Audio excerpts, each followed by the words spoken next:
The religious and political world today has been hijacked.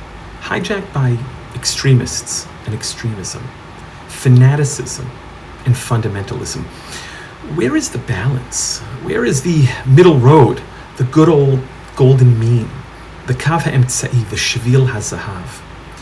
When Moshe hits the rock at Mei Merivah and is punished by not being allowed to enter into the land of Israel, all of the classic commentaries discuss and debate exactly what Moshe did wrong.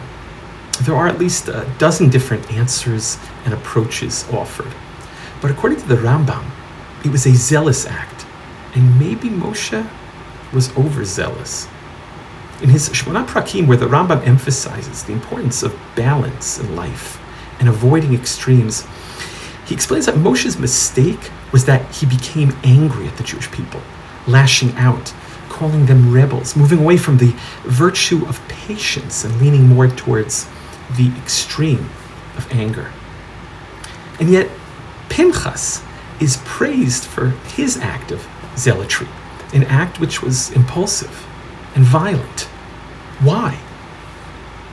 Sometimes a zealous act, an extreme act, is what's required at that moment. But that's when it's for the sake of heaven. That's when the intentions are pure, when there are no other interests or agendas.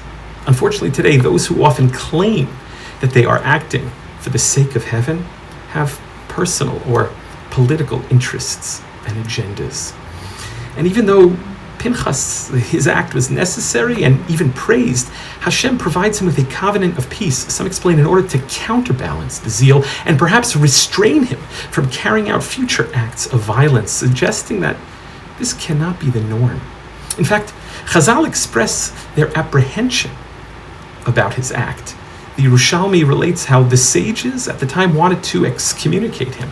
The Bavli describes how the ministering angels tried to push him away and prevent him, and how the tribes began to demean him for having the audacity to kill a prince of Israel.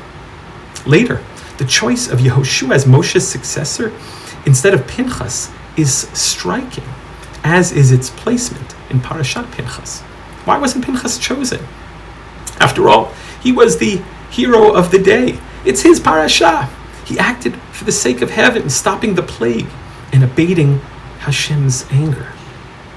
I think the answer is simple. Yes, what Pinchas did was necessary.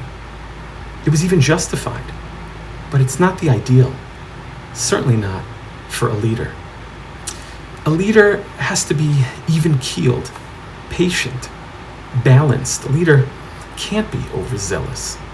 When Yoshua is chosen, Moshe is told to place his hands upon Yoshua, the individual who is imbued with ruach, a spirit. Rashi explains that he was able to relate to the ruach, the spirit of each and every individual. I would add that a leader has to be able to relate to the ruach, the spirit of the times as well. Our Torah is a Torah chayim, a Torah of life. We are commanded v'chai b'hem, to live by the mitzvot, v'lo shimud b'hem, and not die by them. Diracheha darchei noam. The ways of our Torah are ways of pleasantness, and all of its paths are peace.